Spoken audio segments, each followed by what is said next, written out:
So, welcome to week 3 of our history GCSE revision. We're still carrying on with the American West, and this is a probably slightly longer video than normal because it's quite a bit to cover. So, I'm going to try and do this in a logical way, i.e., focus on the way the exam is formatted. So, we're going to start with the consequences question, and there's 3 possible questions they could ask on this area. So, what was in consequences on Plains Indians, the open range, and exodusters? So, this first question, really, they could choose any of the 4 things here that would have impacted on the Plains Indians. So, it's relatively straightforward. So, it would be explain 2 consequences of the railroad, and that's fairly straightforward. So, the railroad disrupted buffalo migration. They ran tours where you could kind of pay to sit on the roof of a train and kind of pick off buffalo and shoot buffalo. They actively encouraged that, and that eventually led to the extermination of the buffalo. The second point is, again, very straightforward. Obviously, the railroad used land because obviously they needed to lay the track, and it just made it so much easier to move and migrate from the east. So you could literally jump on a train in New York and be on the plains in a number of days. So obviously that led to various tensions with the Indians. The second possibility is the consequences of the cattle industry on the Indians. Again, simple. Buffalo used the same grass or competed for the same grass as cows. Therefore, logically, as the increase in cattle increased, the buffalo had less and less grass, and eventually natural selection, they died out. It also caused tension with the Indians as the trails crossed Indian lands, and inevitably the Indians would have been starving. What's easier to kill, a buffalo or a cow? Well, obviously they would have stolen cattle, and obviously it caused tension between them and the cowboys. The third option is gold mining. Again, it's fairly straightforward. You know, when they're mining gold and digging into the land that the Indians felt was sacred, this caused huge issues. You know, good examples of that was the Red Cloud War, where they were attacking miners going up towards the Black Hills, and the Sand Creek Massacre. Also, the government felt under pressure to resolve what became known as the Indian problem. Miners were saying, please protect us from these savage Indians. And so they kind of persuaded or negotiated treaties with the Indians, the Fort Laramie Treaty, the Appropriations Act, and the Fort Wise Treaty that inevitably led to the Indians being moved onto reservations effectively. Which brings us on to the last one, which is reservations. So we've talked about this before, but basically Indians became dependent on whites for food, a bit like a parent-child relationship. Most of the Indian agents were corrupt and would put in most of the money in their own pockets. This was partly resolved by Grant's peace policy and Eli Parker, and him trying to recruit less corrupt agents. But generally speaking, the Indians didn't get the promised money or support that the government had promised them. And inevitably, it led to further conflicts, and a good example of that is Little Crow. They were starving to death. The Indian agent was corrupt, so inevitably they stole from the agent's stores. The army were called in, and eventually the Little Crow lost even more of their land. So, fairly straightforward questions, but there's quite a lot there. The second question is about the end of the open range. Now, a little reminder here. The open range is like bottom left picture there, is just a huge expanse of land. So normally a group of cowboys would have 50 to 100 cows. Off they go, months at a time, wandering around, eating grass. And, the cowboys would have to round them up in the spring, etc. So this kind of went on for, maybe 20, 30 years, and this all changed with homesteaders. Obviously, the homesteaders wanted to protect their land, use barbed wire to fence off their land. And obviously, the cows, it was difficult for them to find fresh grass. So this eventually led to ranching. Now, the consequences of this was basically ranching, but what that enabled them to do was they could raise smaller herds, easier to manage. They can bring the cows in during the winter, so not as many died. Because they were fenced in, it was easier to manage the borders, and there was less rustling. Also, some of the ranchers were quite clever and realised what they needed to do was kind of improve the quality of the meat. So they introduced pedigree breeds, and in order to stop crossbreeding, which was impossible on the open range, they could kind of protect their pedigree and raise a better price at market. And because there was a smaller number of cattle in total, it led to higher prices and eventually higher profits. Okay, on to my biggest bugbear, the narrative account. Now, the average mark in the UK was last year across the whole of the country was about 1 out of 8. This is a very, very difficult question. You've got to try and remember things, put them in the right order, link things together. So I'm going to go through a few of the examples here. So first of all, they will give you 2 points, 2 stimulus, which will really help you. So, however, you can only get level 2 if you do this. So, for example, here they're giving you Abilene, barbed wire, but you need to include other things to improve your mark here. Top tips for this answer are make sure you plan out your answer. That's really important. Obviously, it's going to be quite difficult because, depending on the question, your knowledge might be quite limited. And if you're going to get a good mark, you must use more than the 2 stimulus. Also, try and use linking words between your paragraphs, so this led to, or as a result, or because of this. So that's the kind of thing they'll be looking for. So let me just talk through some of the questions. So this is the first question about why did people begin to move west. So the beginning of this story really is in 1825. They discovered the South Pass through the Rocky Mountains. Gradually, this led to the first pioneers travelling to Oregon in 1836. The biggest push factor away from the east was the financial crisis of 1837. People had no jobs, people lost their savings, farms were ruined, so many people began to think about starting a new life. This was accelerated and helped by the government, and in 1841 they mapped the routes and they published a guidebook, so people literally would just follow this step by step. Obviously, this has kind of led into the manifest destiny idea that we were going to dominate and control this continent. 1846, the second wave was the Mormon wave, so they were told to leave Illinois after the death of Joseph Smith, and obviously moving into Utah. And then the third big pull factor is the discovery of gold. So it happened at various times, so 1848 in California, in the Rockies and the Black Hills. So all of this led to people moving west and covering over. So that's really the first question there. The second question, the development of the cattle industry. Well, this all kind of started in 1855. Texas, massive state, remember the size of Germany, huge place. They had quarantine laws. The cattle there, that longhorn cattle carried little ticks called which caused Texas fever.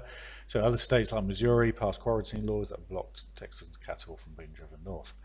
The big factor here was the Civil War. So I made a mistake there. I'll change that. So Texans fought in the Wat, not in a Thai temple, but in the war. So they fought in the war, and as we politely put, the herds ran wild. And so they bred up, and we had millions of cattle in Texas. So the value of that cattle was about between $3 and $5. The demand in the northern cities, so a lot of immigration, particularly from southern Europe. So there was a huge demand, traditional cuisine, obviously lasagna, stuff like that, led to huge demand. So the price of beef in the north was about $50. So you get $5 in Texas, $50 in the north. So it was a huge incentive to move that cattle north. This was accelerated even further in 1867, the railroad reached Abilene. Joseph McCoy, the entrepreneur, decided to set up a cow town, made it really easy for people to drive cattle up there and then also to transport it on the trains east. This led to a huge bonanza, and cattle barons such as John Eliff set up huge ranches. I think the last thing to mention here is obviously this was a huge money-making thing, but by 1886 it was effectively the end of the open range. There was a bad winter in that year, lots of cattle died, and also primarily homesteaders fencing off land using barbed wire made the drive very, very difficult. So inevitably it led to them going into places like Montana and establishing huge ranches. So quite a complex and wide question there. Number 3, this is the impact of government policy on Indians. So the starting point of this was the Fort Laramie Treaty in 1851. So effectively, this was the recognition that began the reservation process. Also, the Indian Appropriation Act also bought up lots of the land in the east. So this gradually became a process of Indians having smaller and smaller plots of hunting ground. And in 1862, it led to Little Crow's War. So they were on a reservation and really running out of food. And basically, Little Crow and his men decided to attack the store, and they stole food. This led to a huge response by the US Army, who attacked them, and basically they killed several US soldiers, but a few months later they'd surrendered or been captured. The Sand Creek Massacre, again, the Cheyenne were starving. They began to attack wagon trains and stole food. After a number of years of attacking, they eventually negotiated and set down in a camp. This is when the Colonel, Chivington, attacked. Lots of Indians were massacred in cold blood. So lots of people were horrified by that. 1866, 1868, this is Red Cloud's War. So they built a number of forts to protect their gold in Montana. This broke the Fort Laramie Treaty, so the Indians began to attack the miners, but they couldn't actually attack the forts because they didn't have the heavy weapons to do that. And in the end, the US Army negotiated the Second Fort Laramie Treaty, which agreed they'd abandon these forts, and the Red Cloud agreed to go on the reservation. So the fourth possible question could be about the settlement of the West. It's a fairly straightforward question. All started in 1862, the Homestead Act. We know about this. 160 acres. Move over there. Massive pull factor in terms of attracting people to the West. This was also supported by the Pacific Railroad Act. Again, we've done this one to death. It basically made transport and travelling to the West a lot easier, and also enabled them to bring a huge amount of resources in to enable them to settle the West. Now, what they realised was basically the 160 acres in some places was not sufficient for lots of people to survive. In fact, a lot of the homesteads were not proved up because it was too difficult. So the government introduced another act in 1873 called the Timber Culture Act, and it basically doubled the land available, so 320 acres, but you had to give over 25% of that to plant saplings, trees, because the government was trying to introduce or improve the amount of timber or wooded areas in the West. Now, this wasn't particularly successful, but what it did do was enable more of the homesteads to survive because they had more land. Now, undoubtedly, one of the most important things in the West was Joseph Glidden and his invention of barbed wire. This enabled them to secure their property, to stop cowboys trailing their cattle through there, buffaloes wandering onto their land, etc. So barbed wire was hugely important in settling the West. People literally were pegging down their land and saying, "This is mine." The 1877 Desert Land Act was in dry areas like Arizona, places like that, and this gave a huge amount of land, so 640 acres, and because they needed more land because it was much drier. So all the government really introduced a series of acts which hugely developed the West. Now, you could also include lots of different things, like new inventions like the sod buster, the John Deere thing that broke the tough sod prairie.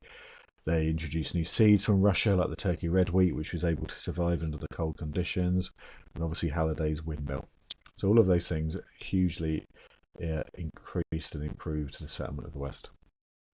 Okay, bear with me. So we're nearly there. So the last question, the importance question, there's only one here, and this is about explaining the importance of new technology to farming in the West. This is quite a straightforward question. So first of all, dry farming. Now, if you remember in our lesson, we had our plates with cotton wool. So the idea was when it did rain, it sort of absolutely lashed it down, poured down with rain, and a lot of that water ran off. So what the farmers realised quite quickly was they had to conserve the moisture in the soil. So pretty much as soon as it stopped raining, they were out in the field, ploughing it, ensuring that they were turning the soil over, so really the moisture kind of came to the top rather than running away. This is promoted heavily by agriculture experts who went around educating homesteaders to improve their yield and the amount of crops that they're growing. And eventually it led to the plains becoming America's biggest wheat producing region. So dry farming was a huge step forward. Secondly, the windmill, or the wind pump, I should say. Obviously, the pumps were powered by the windmill, and a big invention there was something called a self-regulating windmill, which sounds pretty dull, and it's pretty simple, though, to be fair. All it does is it enables the windmill to turn automatically when the wind changed. So from a homesteader's point of view, it just kind of left it to do its own thing. Over time, they became a lot more efficient. They built high steel towers, so obviously the higher they are, they can catch more of the wind. Bigger blades, the modern windmills, the modern ones you see driving along the motorway in the UK are absolutely massive and obviously create more power. And the gears made them more efficient. It's a bit like having low gears on a bike.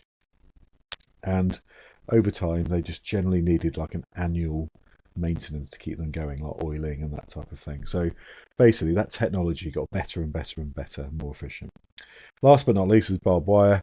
This obviously solved the main issue of not having enough timber for fencing. However, the early types were very expensive, they rusted and they injured animals. So in the 1880s they literally dipped the wire in some kind of plastic and they coated it, which made it stronger and it was less liable to rust. So appreciate that's a long clip, lots of questions, but that's a huge topic. So we're going to do it last week, next week, and we're finished with the American West. Thanks for listening.